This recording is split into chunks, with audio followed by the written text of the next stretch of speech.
जय श्री राम। आज हम काल सर्प योग के बारे में बात करेंगे। प्रमुख रूप से काल सर्प योग 12 प्रकार के होते हैं। पहला काल सर्प योग अनंत काल सर्प योग होता है, जो लगन से सप्तम भाव तक में रहता है। इस जातक को मानसिक अशांति, जीवन की अस्थिरता, प्रतिष्ठा में हानि, वैवाहिक जीवन में सुख नहीं मिलना, इस प्रकार की तकलीफ से पीड़ित रहता है।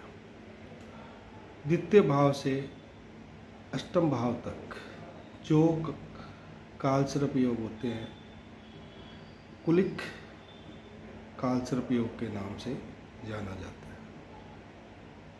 है। धन हानि, मानसिक परेशानी और शारीरिक कष्ट जातक को रहता है। तृतीय भाव से नवम भाव तक वासुकी काल सर्प योग कहलाता है। मित्रों से धोखा, धार्मिक प्रवृत्ति से दूर रहना, मन में अशांति रहना। चतुर्भाव से दसम भाव तक शंखपाल काल सर्प योग कहलाता है।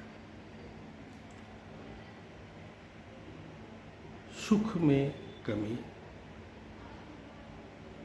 और विद्याधन इत्यादि पक्षों में भी रुकावट रहती है। पंचम भाव से एकादश भाव में पद्म काल सर्प योग कहलाता है। इसके कारण संतान सुख में कमी आती है और संतान का दूर रहना भी प्रमुख कारण बनता है।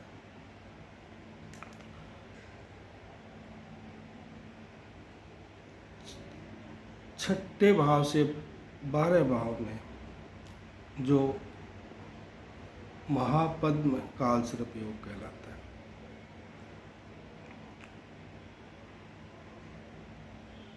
पत्नी वियोग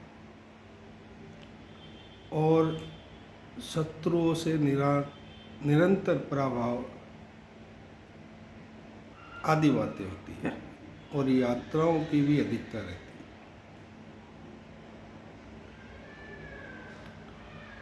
सप्तम से लगन तक तक्षक काल सर्प योग कहलाता है।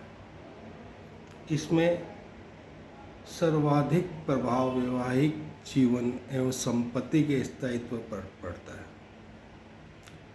अष्टम भाव से द्वितीय भाव तक कर्कोटक योग कहलाता है। इसमें दुर्घटना की संभावना अधिक रहती है। नवम भाव से तृतीय भाव तक शंखनाद काल सर्प योग कहलाता है। व्यापार में हानि रहती है और अधिकारियों से मनमुटाव रहता है। दसम से चतुर्थ भाव तक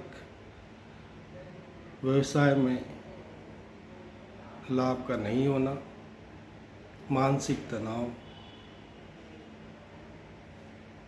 एकादश से पंचम भाव में स्थित होने में विषधर काल सर्प योग कहलाता है।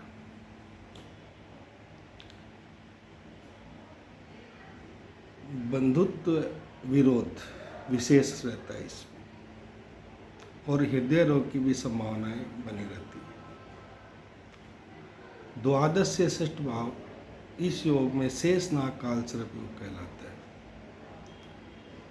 इस योग के जातक के गुप्त शत्रुओं की अधिकता रहती है और नेत्र संबंधित रोग भी होते हैं। तो ये काल सर्प योग के बारे में जानकारी आपके लिए थी। जय सिया राम।